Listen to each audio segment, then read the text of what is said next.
All right, for segment 1 today, we are going to talk about skills, the education system, and occupations, because they're not OCCs, remember. In this one, occupations are part of a choice that you make with your psychic character classes, and Heathen Dog is going to go into that a little bit more here in just a moment. But first, RPG Digest is a live stream podcast discussion, not a concise step-by-step tutorial. We may deviate off topic and go on tangents. Please enjoy. And you can see a website there. Discord. Come by our Discord. Discord has been growing and popping. I actually had to get another moderator on the Discord. So we now have a new mod. Congratulations to Omen Owl. You'll see his name in blue also on the YouTube. So got Omen Owl and Crafty as our mods over there. I still like to get one more mod just in case. But hey, you know, I'm picky about my mods. So there we go. But you can check us out there. Also, if you want backs and locals, buy our stuff on Redbubble. All types of fun t-shirt designs there. I know I need to make more, but time is an object. And that's right. You figured that out. Time is an object. Yep. You can also watch our videos on Rumble, Odyssey, YouTube, Twitch, et cetera, et cetera, et cetera. And if you want to back us, the best way to do it, as Crafty's already said earlier today, is PayPal and Streamlabs, because they don't take 30 or 50% of your hard-earned in this inflation economy money. And that is the charity we support. That's right. Nerds and Warriors is the name of the group. Charity drive to support the Wounded Warrior Project. You can get that little QR code, wherever it's called there, in your cell phone, and it will go right to where you need to go. Or you can use the link below and donate. And of course, we believe that games exist in fantastic worlds, in worlds of imagination, of make-believe. They are escapism, not representation. They're entertainment, not activism, and we believe in natural organic inclusion, not forced diversity. Play with the people around you that want to play the game. Don't try to hunt other ones down unless you just want more people at your table. That's fine too. So play with those who want to play. That's what we believe. And if you follow those 3 precepts right there, guess what? You are going to have a good time at your table. And here we go for segment 1. And I'm going to keep the book over on that side today because I miss chat a lot if I don't do that. So share screen. Tab. I don't need audio. Go away. Share. And let's F11 this bad boy so it's full screen. There we go. All right. What page do I need to start on? 171. All right. Now, unlike the other games that we have that we've done with Palladium in the past, we've had OCCs where the skills you have are based on the job you take, your class. You get those skills because everyone, you have on the job training. Basically, you were trained by one other person to be a hunter or a warrior or a cleric or a wizard or whatever. And then we had Heroes Unlimited, which is based off of education. Your level of education dictates your skills and skill percentages and things you can pick and things you can't. With your power selection having influence on it. Right. And beyond the supernatural, it's completely different. Your psychic character class has no bearing at all on any of your skills. Well, okay, very little bearing on any of your skills. Your occupation does. And if you remember from last week, Heathen Dog said, don't roll your occupation. Yeah, I kind of disagree, but I get his point. Yeah, Kevin also says don't roll. Oh. Yeah, in the thing. So it's not just me. It's Kevin is wrong about his own game. You probably don't want to roll. But here's how it works. You have occupation. You choose your occupation or your role. There's a chart we're going to get to in a second. You choose your occupation. This is your day job. This is how you make money, because ghost busting, I don't care how Venkman or Spangler you are, you're not going to make money doing it. Oh. All right. It's going to cost money. It's like being a YouTuber. There you go. It's going to cost money more than it makes. So you choose your day job, your occupation. And depending on your occupation, that's the set of skills you get. You get 3 types of skills: occupational skills, elective skills, and secondary skills. Occupation and elective skills are professional grade skills. You were actually trained at either university or a voc tech or a trade school, whatever. These are professional skills. Your secondary skills are self-taught. Occupation skills, these are things you went to college for. These are things you went to plumbing school for, whatever. This is your job. You get lots of bonuses for. Your elective skills are an offshoot of your occupation. So you get minor bonuses and they are considered professional level. Your secondary skills, you have a very limited list of what you can take as a secondary skill. And these get no bonuses whatsoever outside of IQ or maybe some psychic character class bonuses for skills, which do happen from time to time, but not a lot.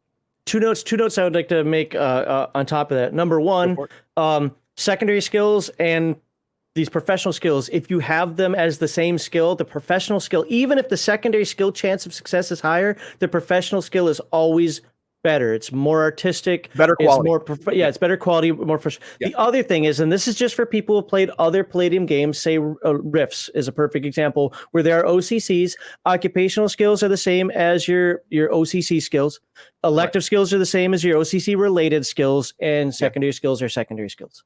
Yes, it just called something differently because we're not using the OCC template, so you have to designate them other ways. So let's go down and we will look at our list. Ooh, I just minimized. Is a list on this page? There we go. And my mouse is not working. Hello, mouse. It's not just me. I had that happen on Wednesday. All right. Oh, I'm sorry. No, go to page 172. There's common skills. Yeah, there you are. These are skills that everyone has. 98% of people who play this game are going to have these skills. These are skills. If you grow up in a first world country, this is just stuff that you know. You went to elementary school, you know basic math. You can read and write your native tongue. There you go. If you are in a highly skilled occupation, you get a bonus. Like say your occupation is doctor or computer specialist, or something that takes a lot of training, then you get a bonus to these common skills, plus 4% and plus 10% for language and math. Just because your job gave you more proficiency in these common skills more than the common person. And now we go to page.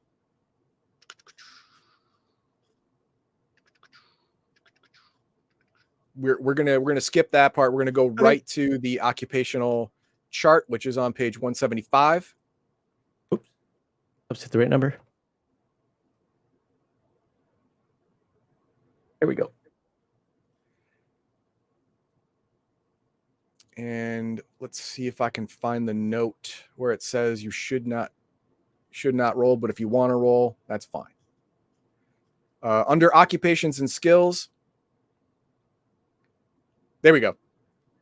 Go a little bit to the left and down to the bottom of the page on the left column. The last paragraph on occupations and skills on that side. Select one Look occupation. at the bottom. However, the occupation is such a vital part of any character that we suggest an occupation is chosen after careful consideration, not determined by random roll. But if you want to random roll it, he put it in a chart. These are 42 occupations that are that give you leeway for your ghost busting activities. You're not clocked to a 9 to 5 all the time. It doesn't, you're not a CEO, so you're not on call all the time. This is stuff that you can do and still hunt supernatural beings, and you have off time.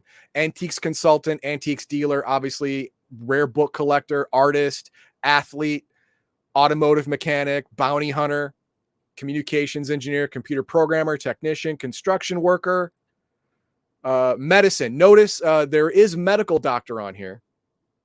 Medical I'm a veterinarian. doctor is there, but you don't want to be a medical doctor at a hospital. You want to be a medical doctor at a private practice. That way you can schedule your time better.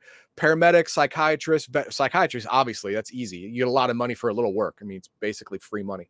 You just got to lie to people.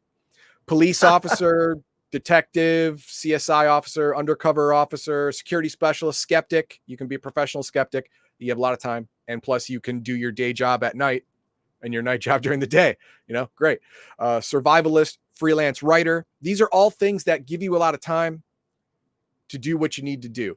Now, each of them give a different set of occupational skills. Let's go with the first one, antique consultant. Highly skilled occupation. So you will get the +4s and +10 to your common skills. This probably as an older person, you can be with a doctorate or in history, you may have a college professor or a museum curator. This is not set in stone. This is just ideas. You can be a wunderkind and be like a 18-year-old antiques dealer, whatever. You can. It's fine. Occupational skills: appraise antiques, art, business and finance, computer operation, find contraband, or lore magic arcane, You choose one or the other. Forgery, plus 50% melee to identify fakes. History, research, performance, or public speaking. Choose one. And If two, I- language, other, spoken, I and would two, like. literacy, Sorry. other, written. So I would like people to pay attention. Just put it in the back of your mind. These bonuses. When he talks about skills and the skill percentages, we're not going to go through all of them, but remember these bonuses for just being an antique curator. Yeah. Plus 30% is no joke. Plus 20, not a joke either. Because what will happen to be like, what do you mean a 45% chance to do something? That sucks. Well, you might have 45% chance of base, but guess what?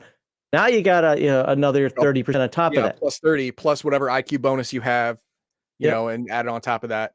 So you're going to have around 70 to 80% chance for your occupational stuff. For your main occupation skills, you're going to have a significantly high chance of success because it's your job. And then you have your elective skills. You select 7 elective skills from the standard available categories. Don't worry, we're going to get into that. But the character gets a plus 15% bonus if he chooses any communications, paranormal studies, or technical skills. The rest don't get a bonus for elective, but these ones do because they are directly attached to either your day job or your paranormal hunting job. And this is a great way of saying you have agency to make the character that you want, but still saying you should probably there you go, no agency allowed. But it also says, I don't want to say you're dumb. It says you really should focus in these areas. It gives you incentive. Yeah. To stay in your lane. 15% is strong incentive. 15% is a strong incentive. Now, secondary skills, you get to select 5 from the available list of secondary skills. Any 5, doesn't matter, but you get no bonuses whatsoever because these are all self-taught. Special bonus: add 10% to any one lore or occupational skill. This is the character's area of expertise or greatest interest. This is a special occupation bonus. For this occupation, you get to choose one skill or one lore or occupation skill that you're really good at and bump it up by 10%. This reminds me of that old trope of like, oh, it's an ancient antique store. Oh, how much is this? Oh, it's nothing. Like, what does that mean? Oh no, your desire brings it to fruition, and then it comes with a curse. Wasn't there a Rick and Morty episode on that? Oh, there's a lot of episodes about that. Yeah. Yeah. I'm getting that vibe now. Like, yeah. Now, each occupation has advantages and disadvantages depending on the occupation. The advantages for the antiques guy here is good reputation has earned the character a high regard of museums, universities, colleagues, and private collectors across the country, perhaps the world. Character can charge top dollar and reasonable expenses to come and offer his opinion about the authenticity. And it's basically, you're a recognized consultant, which means you can travel to places on somebody else's dime on a consulting gig. Now, how does that help you with your ghost busting activities? Well, if you want to do research on a particular spirit or supernatural entity, you can see if there's a job at a museum or a library that you want to research at, you get a paying gig to go there. They fly you there, they put you in a hotel, you do the job for them, and at night you do your own research because now you have access to that collection. So yeah, there's advantages to that. Disadvantages: you must find time to keep up with contacts and current events, and travel may take you away from a current case. Authenticating ancient relics is more than a 20-minute examination, and the character spends 1d6 plus 6 days researching a typical item. The disadvantage is you must still do your job, and your job takes time. It takes time. I'm glad that's written in there, because how many times have you seen? I've actually, in my game, I have a skill called investigation, and I don't get exact with the time frames on there. I leave that up to the game master. But make a very similar note to this, where it's like, this isn't a one actually, a 6 second, 10 second, 15 second roll, to look at blood pattern on the wall and then try to figure out trajectories and exactly what's going on in a room. That takes anything from hours to days, looking over pictures, maybe even weeks. So I am glad that's written in there. So it's not just like, roll. Okay, so what happened was this and this and this. Maybe your psychic powers will let you do that. I think there's a TV show about that as well, but not the actual investigation side of it. Right. Now, that's actually a good point. Whatever psychic character class you choose, the reason you want to choose an occupation instead of roll it is because you want an occupation ideally that complements your psychic character class and an occupation that your psychic character class complements as well. So if you're an antiques dealer with, say, psychometry, where you can hold an object and know its history, that's going to help you with as an antiques dealer quite a bit. You're going to get that fame, and more money's going to pour in because people are going to want your services because you're so good. Now, speaking of money, if we go to the top of the next column in the same page, this is how much you can make as an antiques dealer. By the way, he does say at the beginning of this section that these are just estimates. Exactly. Yes. These are estimates. If you want to roll this, you can. If you don't, then you just make a median amount. And that's it. But let's say every quarter you roll on this, depending on if you've actually done your job. And you could get 91 to 100. That means you make 2d6 times 10,000 plus 40 grand for that quarter. That's 3 months. That's a lot of money. That's a lot of money. Yeah, doesn't this game still use like 1990 or 1980s cost for things? So that really is a lot of money. There really is a lot of money. I mean, even now, the minimum is $60,000 for 3 months work. That's 20 grand a month. That's a good amount of money. You are now upper class. Good job. Even in today's money, that's upper class. But that's only a 10% chance. The median is going to fall between 46 plus 1,000. So average that out is going to be 17,000. Well, 46. That's no, I'm sorry. D6 is 3.5, 3.5. So that's 7. I did that wrong. 14. So 14 plus what was plus it? 10. So 24,000. 24 grand for 3 months work. It's pretty good. Yeah, it's pretty good. You can live off that. That's fine. So I think that's actually a touch more than what I make. What the hell? So it goes like that. The rest of the skills are the rest of the occupation the exact same way. You get your occupational skills, you get your elective skills, secondary skill choices, special bonus for that occupation, and then your advantages and disadvantages. Let's look at one more. Let's look at something completely different. Let's look at a physical one.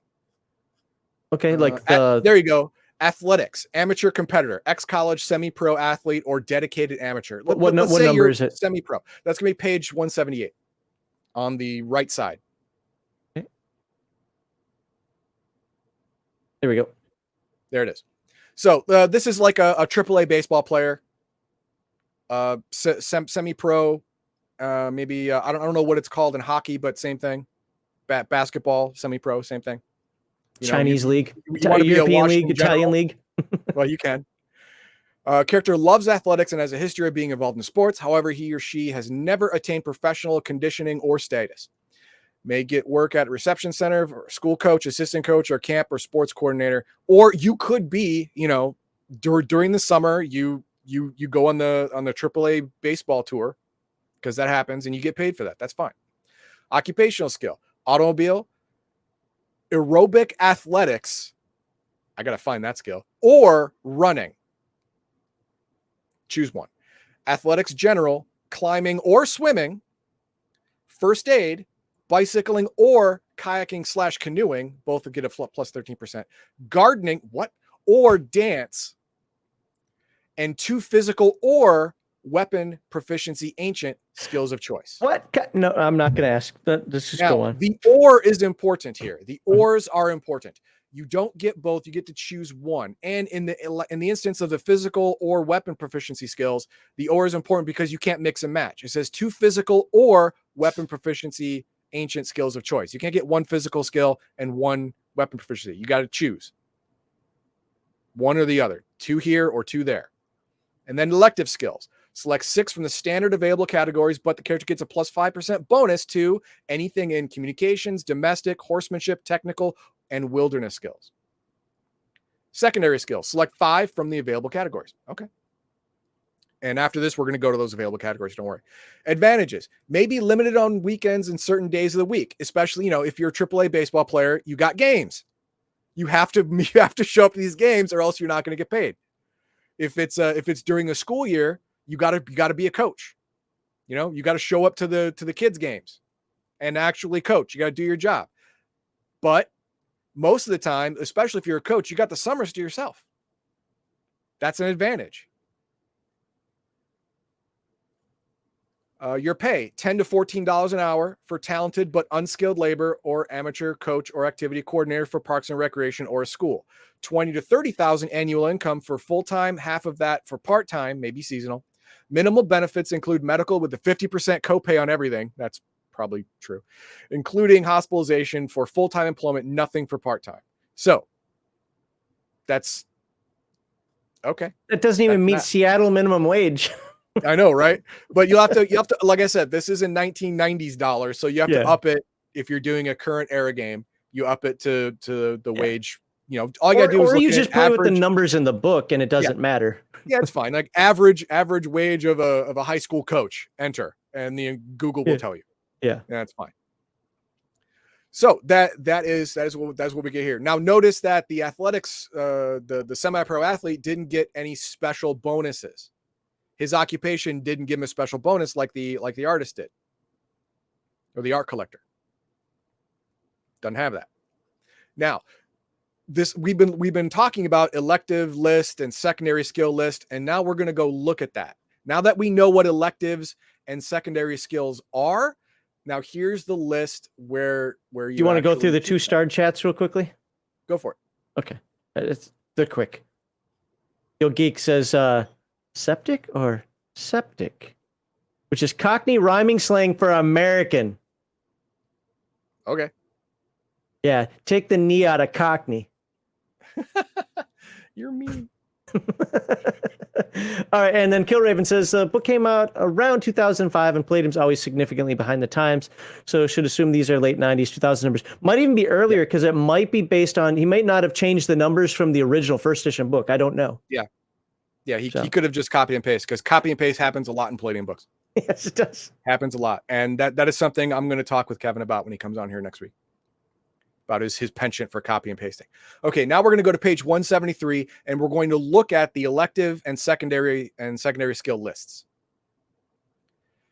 Elective skills are additional areas of interest, learning, and formal education above and beyond the occupation. They're related to, but formal education above and beyond your occupational skills. Below is a list of skills by category that can usually be selected as elective skills. Skill categories that are not normally available, such as espionage, military, and rogue skills, may be allowed for specific, see, it says OCCs, occupations, and will be indicated in that occupation. Like when we looked at the elective skill list and occupation, you get a bonus for certain categories because of your occupation. Now, here are the categories. Communication. Any. You can choose any communication skill with an elective. It's fine.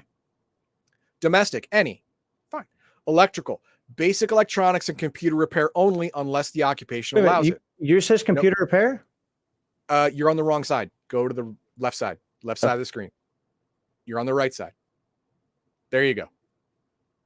This is that was the secondary skill list. This is the elective skill list. Espionage, zoomed in. I didn't know. Yeah. Espionage, none, unless you're a spy. If your occupation is spy or military specialist, it will tell you in your occupation, you may select military or whatever, or espionage as elective skills. Physical, any except acrobatics, wrestling, assassin, or commando hand-to-hand, unless the occupation allows it. Selecting martial arts counts as 2 skill selections as an elective skill unless the occupation allows it. Here's the thing. Unless your occupation gives you hand-to-hand combat, you don't get any. You have to burn elective skills to get it. And you may not get commando or assassin unless you have a specific occupation, say soldier or military specialist or spy or whatever. then you would have formal training from the military in commando or assassin hand-to-hand combat. Otherwise, then you're stuck to the strip mall karate bins just like everybody else. And you got to burn 2. You have to burn 1 to get hand-to-hand basic, another 1 to get hand-to-hand expert, and it says here 2 skill selections to get martial arts. So that's 4. It sounds like. It's 4. That's crazy. Rogue, none. Science, any. Technical, any. Transportation, any. Weapon proficiency, ancient, any. Modern, only. Handguns, rifles, shotguns, and submachine guns, unless the occupation, such as military or law enforcement, allows others. Like if you're a professional soldier, you were a grunt, you were trained on the M60, well, there you go. You have full auto machine gun skill. You got it. Wilderness, any. Secondary skills are areas of knowledge that the character has picked up on his own through learned experience.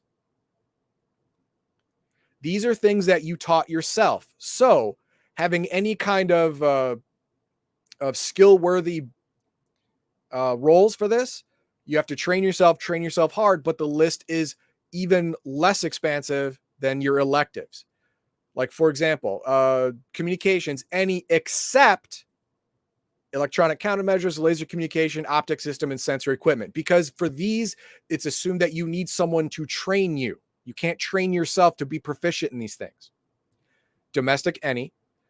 Electrical, basic electronics only. You want to train yourself in electronics? Great. You got this. The funny thing now is like any modern person be like, dude, I can watch a YouTube video on all this stuff. Like, That's fair. You could watch a YouTube video and maybe replicate the results, but I wouldn't say you actually learned anything. But that's just me. Mechanical, basic mechanics and auto mechanics only. Medical, first aid, animal husbandry and brewing only. Military, none. Paranormal studies, any. Again, any paranormal, whatever. It's kind of part of your job now. I think it needs to be there. Yeah, it really should be. Physical, any except acrobatics, gymnastics, boxing, kickboxing, wrestling, and any hand-to-hand combat skill. That's right. You cannot spend secondary skills to get hand-to-hand combat. Oh, wow. Wow. You cannot. That's new. Okay. No, it's not 100% new. We've had it in one other one. I believe After the Bomb had the same thing. So you couldn't use secondary skills to get hand-to-hand combat. You had to use the what was the other elective? The OCC related type skill? I'll be honest with you, I don't remember, so I'm not going to say yay or nay. I just don't remember. I also don't remember that being a thing, so I thought I would have noticed it at that point, but okay. Yeah. But it's still unusual for most Palladium games because you can usually... Most Palladium games that have OCCs, usually you can spend either your related or your secondary skills on hand-to-hand. This one, definitely no secondary skills can be burned to get hand-to-hand combat. Handguns, rifles, and shotguns only. For modern weapons. For ancient weapons, only archery, axe, blunt, chain, knife, shield, and staff. No sword. Sword takes too much skill. You can't self-teach. Skill bonuses. The base skill level is denoted in each skill description. You may also get an IQ bonus if your IQ is 16 or higher. That's fine. And the way it works is you get the base skill at level 1. Plus IQ bonus, plus any occupational bonuses or special things because of your occupation. And every level, the skill will tell you how much the skill progresses. For example, in this example is a physical skill of swim. It's 50% plus 5. That means at level 1, when you get this skill, you have a 50% chance to succeed, plus any IQ bonuses, plus any occupation bonuses you may have. And then when you reach second level, you add 5. I like that it actually goes into this in this book because some of the other ones doesn't as clearly. And I've seen the arguments. Ethan Doug and I run it the same way, I think. But it's seen the arguments where it's like, no, it's plus 50 plus 5 per level experience. You do it everywhere else. So you add the 5% in at first level. It's like, no, you don't. And when you get new skills, it actually comes out and says it here too. When you get new skills, it starts off at first level proficiency. If you scroll down a bit. Oh. There you go. So a 5th level character learns a new skill. That skill is performed at first level proficiency, not 5th. You're a 5th level character, but this skill is at first level proficiency. Now, again, Max is correct when he said you shouldn't say level proficiency, you should say rank. Yeah. Instead, when you're talking about skills, Just keeps it separate. It's less confusing. But keeps it simple, and it's easy. So that skill starts at level 1 and then progresses as you progress in total levels. So any skill you get at level 15, it's stuck at level 1 proficiency forever. And then we get into skill penalties. This is penalties that is determined by the game master or by the situation. If you have advanced technology, alien technology, you get minuses to any skill roll with it. Pressure situations, cheap, faulty, and or unfamiliar tools, you get a minus. Difficult or complex or unfamiliar tasks, you get a minus. Distracted by outside forces, you get a minus. If you're frightened or jumpy, you get a minus. Lack of sleep, minus. As you can see, these are all situational modifiers. Situational modifiers. These are all examples of, it's not an exhaustive list. So the game master may come up with something else. It's not the list. It's not. Shut up. This is not an exhaustive list. And it's just examples anyway. Even using these pressure situations, cheap, faulty, or unfamiliar tools, well, may even be worse than minus 15% if you can't find, you're trying to do something in nasty old metric where we, good old imperial units. And that wouldn't be a minus 15%, but you get what I'm saying. Like you can have tools, you can actually have things are rusted shut to the point, like, dude, if you twist this too hard, you're going to snap that bolt off, minus 25% your roll, but it says 5 to 15. Don't care. Now we can go over individual skills, but all it's going to do is like basic electronics. Let's show one or two just so people can see what a skill looks like, and then skill looks like, so you can read it. So we will go to skill list is way down here. There we go. Skill list is on page 194.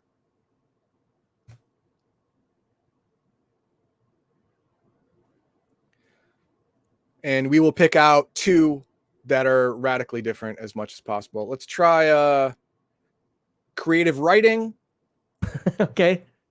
And I think a physical skill is always good to show. Okay. And acrobatics. All right. No. Not creative writing. Acrobatics and a paranormal study skill. Duh. Okay. That's easy. Like parapsychology. Lore superstitions. All right. Sounds good. Tell me what page they're on, and all right. I'm kind of showing the skills off on the screen in the meantime. Domestic, espionage, horsemanship. It's all alphabetical. So was it purely alphabetical or broken down by, because usually it's broken down by the alphabetical by category, and then alphabetical inside the category. Got it. So paranormal studies comes up first. So we're going to do that. All right. That's going to be page lore superstition. There we go. Page 206. And you can see in this chart right here that that the percentages are low, but that's why I wanted to make sure that we focus for a moment on the fact that that you can get a plus 30% bonus to that as a first level character. You can, especially if you're a professional skeptic. Your lores are going to get a bonus. Lore what? Or you're a professional psychic or stage magician or whatever. It's on the left hand side toward the bottom. Page 206. There you go. Oh, you passed it. Which one were you doing? Oh, superstitions? Right there. Okay, for some reason I thought it was different. All right. Comprehensive knowledge about superstitious beliefs, break a mirror, expect 7 years bad luck, knock on wood to keep broken spoken bad thing from happening, blah, blah, blah. Their origin, which ones may have a kernel of truth or a clue in dealings with the supernatural, paranormal, and magic, as well as related myths, legend, historical points of reference, also known as urban legends. Base skill, 30% plus 5 per level of experience. Now, you think, well, this is stupid. No, it's not. You know, when people, they spill salt, they throw it, they pick up some of it and throw it over their left or right shoulder or whatever. There is a reason for that. And the reason is the supernatural, because supernatural entities, ghosts, fairies, whatever, have trouble crossing salt, and you throw it behind you because by spilling the salt, you may have angered some supernatural thing. You throw it behind you, they can't come up from behind you. And bleh. So there's a kernel of truth to all superstitions. You just have to be able to find it. With this skill, you're able to find it. This may help you in your night job when you're fighting the supernatural, because you can help find a weakness to certain creatures.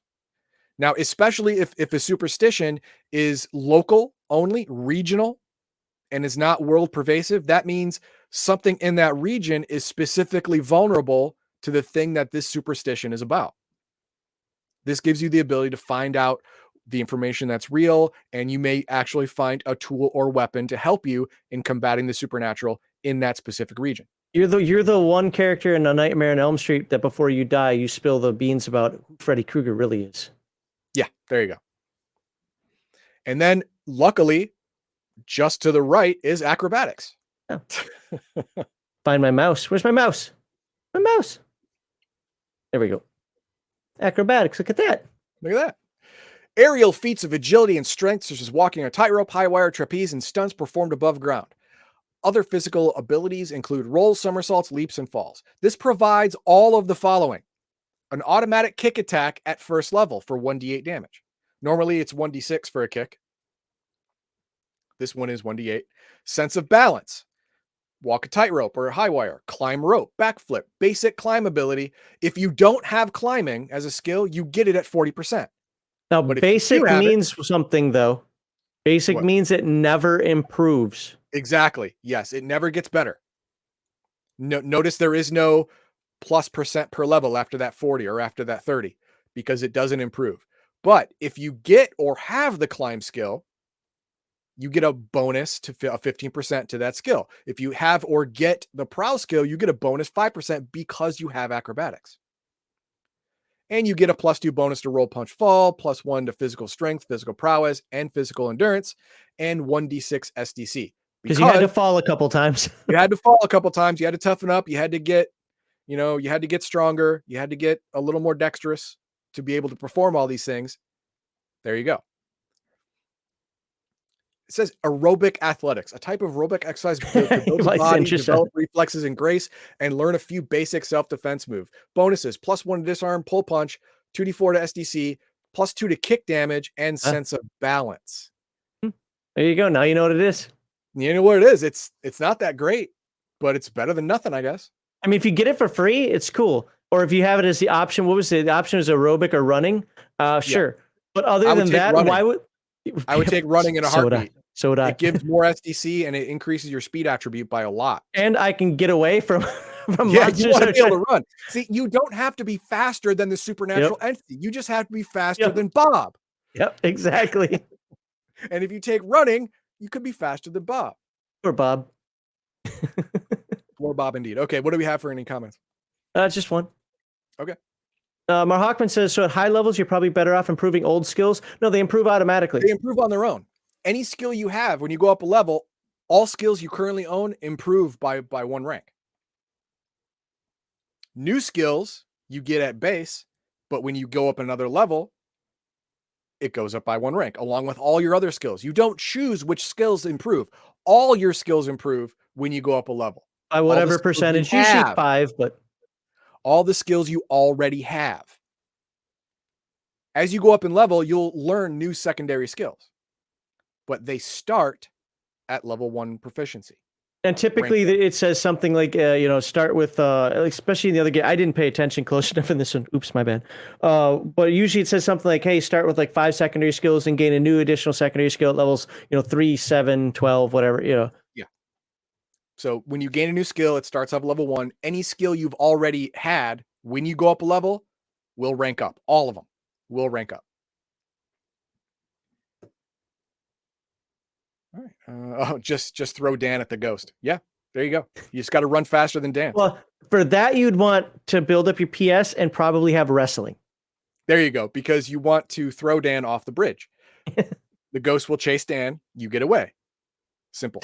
Does Dan have a high jumping skill? Well, theoretically, yes, because he's off a bridge. Yeah. He went ahead, which I can't say during segment 1. Skills max out at 98, Nerdy Ogre. That is another thing. There's nothing worth mentioning. Thank you. The maximum rank you can get in a skill is 98. If you have 98 at say level 10, you have You have acrobatics at 98%, or an aspect of acrobatics, say climb rope. That's easy. It starts at 80. So you can easily get that to 98. Your next level, you can't go above 98, so nothing happens. It stays at 98. There's always a chance of failure. Always. 5% chance. That's what 5% chance, right? I'm sorry, for what? No, 2%. I'm stupid. 2%. I can't stream math. There's Stream always a 2% chance of failure. And like all Palladium games, your maximum is a 98. That is before any of the distractions or skill or minuses because of bad tools or whatever come into play. Now, in Heroes Unlimited, they had exceptions to that rule where you can get higher than 98, but only to offset modifiers. This game doesn't allow for that? Seems like it would. Maybe the Genius class does for the native Genius psychic character class, because you're so damn smart. Maybe it does. I'm not going to spend an hour looking for it. I mean, somebody who gets the book can take a look at it closer. But it depends on the Palladium game you're playing. Most of them don't, but some do say that it offsets the penalty. So if you have 135%, you will always have that 2% chance of failure, but at least the penalties don't hurt you as much. And others are like, as Heathen Dog described here, where it's like, no, it starts at 98 and you don't get any more +5s per level because it doesn't matter. Yeah, you can't have above 98, and then all of your negative modifiers go from 98 down. Oh, wow. Sideways character sheet. Yeah. That's great. So that's basic skills right there. I mean, it's not hard. Not hard at all. You have your occupational skills. That's part and parcel to your occupation. You have your elective skills, which are augments to your occupation. Still, these two skill categories are considered professional level skills. And then you have secondary skills. These are self-taught, non-professional skills. The list is much less expansive because there's only so much you can teach yourself. You obviously can't teach yourself commando fighting. You can't teach yourself military espionage or interrogation. This has to be professionally trained. And getting hand-to-hand skills come off of your elective skills, not your secondary skills. And that's about it. Okay, so I'm going to let you guys in chat vote for, I really want to do it on Discord, but because I want to give time for it. But I'll let you guys vote in chat. In fact, I'm going to put the poll up now. So Heathen Dog, tell us your thoughts about, a few more thoughts about skills so forth while I make this poll. Yeah. Okay, Omanel says, I think they should allow skills to go over 98, but say 99 or 100 is an automatic failure. Well, again, Darth Thiek just said, as far as I remember, only the Heroes Unlimited hardware geniuses can have a 98 in skill. In Heroes Unlimited, that is true. The hardware genius or the mechanical genius or electrical genius, the geniuses can have skills that are above 98%. But it only works to offset modifiers. Like if you have 130 in a skill, you're still only rolling 98 when you come to roll, no matter what. You still have a 2% chance of failure at the actual task. But that 130 will play to offset any negative modifiers. Like you have no tools, minus 20%. And you're a little distracted, minus 10%. You went from 130 to 100. But you can't have 100. When you go to actually roll, it gets bumped down to 98. And 99 and 100 is an automatic failure because you can't have a skill at roll time greater than 98. Oh, you can only put like 2 words in for the options here. I'm still -1. Screw you. Okay. So here's the explanation for this poll that's coming out. We have 2 options that we could do. As you know, theoretically, next week, Kevin is going to be here, so we're obviously not going to be talking about this game.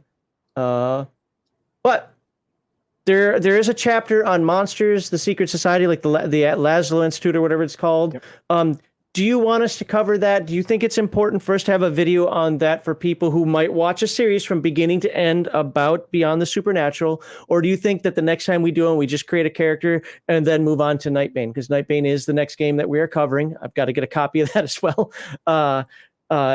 So you let us know. Again, some of you out there know this system even better than us. So if you think that, no, you really do need to at least touch on those secret societies, or at least the main secret society, before heading out, or do you think that people have enough info right now? So let's make a character and just jump to Nightbane. Let us know. I'll look at the votes in a little bit here. What's that? This one right here. Ideas allow people to do complex tasks as relatively routine. Now, it's very important as game masters and players must know, if you're doing a routine task with no modifiers to it, and you've done it 100 times, you don't have to roll. You know, you don't have to roll to walk across the room. Just like a pilot in a completely sunny day, no wind, normal airport, nothing wrong with the plane, can just land the plane. You don't have to roll pilot skill for that. Unless it's cinematically appropriate, don't roll the skill. Unless there is, if failure alters the story, don't roll the skill. Just succeed. If there's I forget the terms now. Again, you do stream math, I do stream English.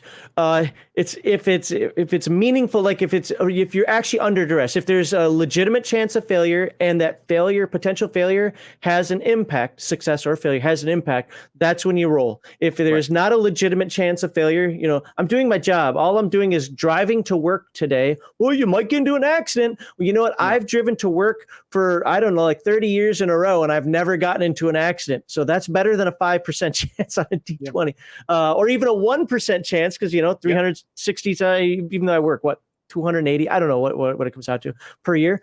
The point is you only roll if it is meaningful. Right. Exactly. Unless it has meaning to the story or can alter events in the story or for the character, then you would roll. But for normal tasks under no duress, there's no point in rolling. If you have the skill, you just succeed. Just say you succeed. It's fine. All right, I'm going to go through. I'm going to leave that poll up while we do the giveaway during segment 2. So I'm going to go through the proclivities here. Right now, it looks like, and I may have overstated the term secret society a little bit. Really, it's a secret society, that Laszlo Institute or whatever it's called. And then, but it includes the monsters. Like, should we talk about the monsters? Basically, do we want to talk about some of the GM side of stuff as well to show what the game gives you and what things you might be dealing with in the game? And right now, that is winning to say, yes, let's do it. But we'll find out. So let me go through these. Where are we here? And of course, we didn't put it up a single time, but I'll do it now. Hey, subscribe. Yeah, that was your job. I'm the one who read the book. You didn't even read the book. I did fail. You are correct. You are correct. I failed at that. When I was reading chat a couple of times, you had to correct me on what page I was. So I was paying attention to the people who are actually here. But there we go. And of course, as normal, where are my little button clicky things? Jeepers creepers. That's not it. There we go. You can join us on our website, or you can come to our website. You can see a lot of past videos there. That's actually where we had the rules for the giveaway that we're about to talk about in just a moment. You can join our Discord. A lot of great people to talk to about many different games, not just Palladium. And you can back us on locals, buy our stuff on Redbubble. And there you go. A whole bunch of other places to watch our videos. If you want to donate to us, PayPal and Streamlabs is by far the best way to do it because they don't take a bunch of money from you. And we are starting to offer our members, our YouTube members, more things now, finally. A little bit. We're getting better. And of course, there's the charity that we support. And of course, those are the core values you should have to play a great, fantastical game. And just because we're still under the assumption he's going to be here next week. Look at that. He's already fist pounding for us. He's like, yeah, Legion of Myth. Ha! Can't wait to be there. So